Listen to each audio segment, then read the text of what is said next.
Okay, so our last topic is improving how students talk and think about books.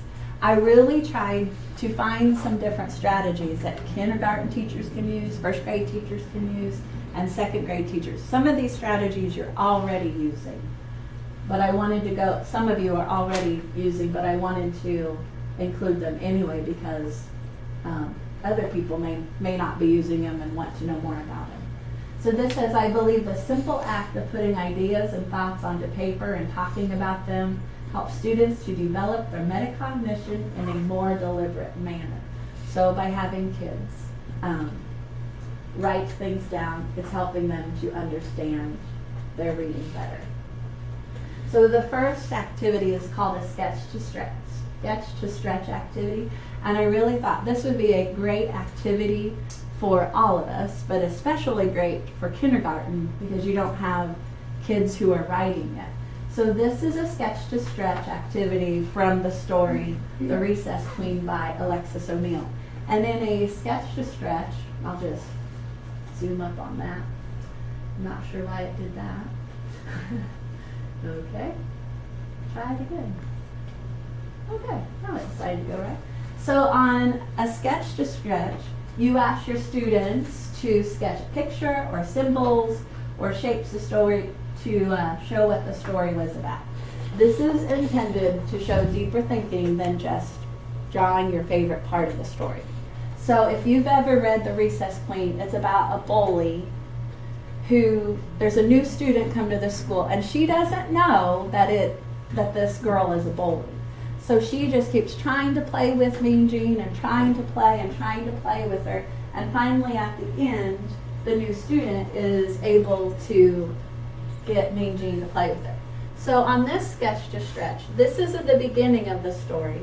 So this is where she said, if this student said if this was right or wrong. So you see she drew the playground and this little girl saying, ah, and this one saying help, and there's Mean Jean smiling because she likes being the bully and she likes having that control.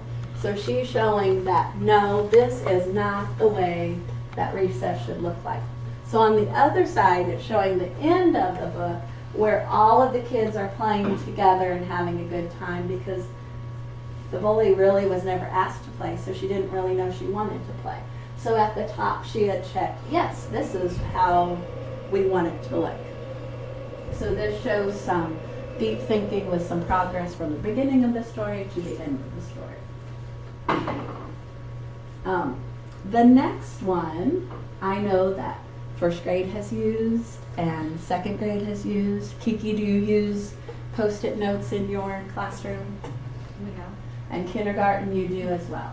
So the Post-it showing a text-to-text connection between, this one is going to show a text-to-text connection between Thank You, Mr. Fokker by Patricia Polacco and Miss Little's Gift by Douglas Wood.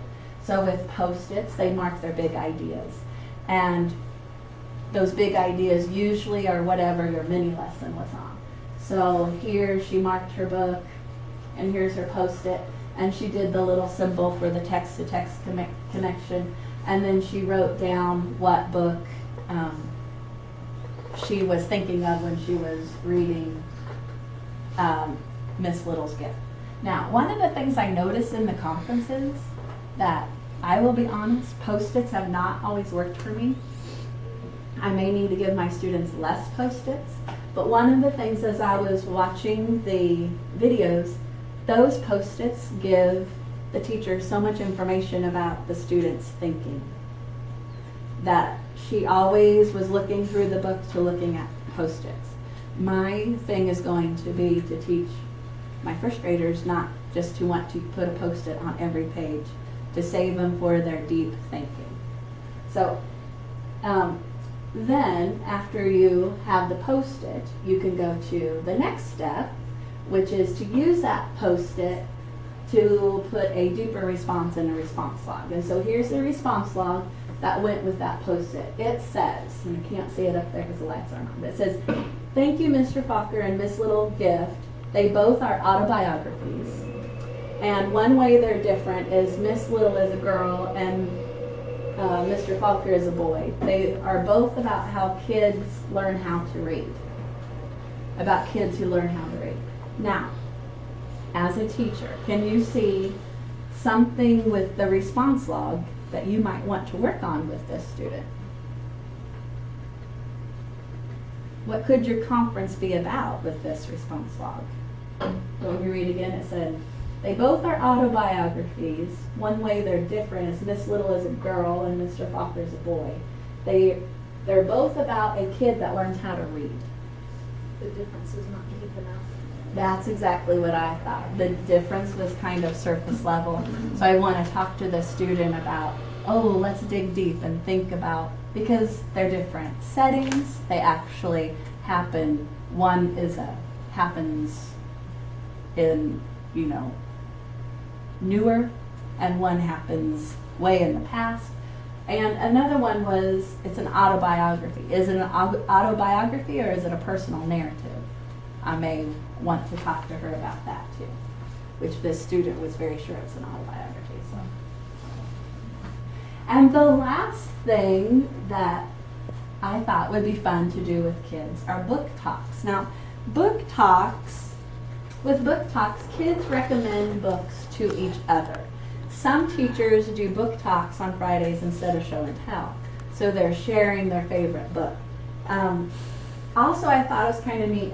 Many authors do book talks on their own books online. So that would be a way to introduce kids on how to do a book talk, is to watch Dave Pilkey talk about his books. So this is a book talk. And this is actually, I thought this was cute, because this is actually a whole class doing a book talk on the story The Legend of Spookily the Square Pumpkin. So it's so important. If we go back to our reading first days where we did the I do, we do, you do, that the teacher models, and then you're going to do it with your students, and then you're going to let your students do it independently. So this is a book talk where the teacher's doing the book talk with their student. And I think it would be pretty neat to have something to record these types of things with. Maybe that's what all this fundraising can be for.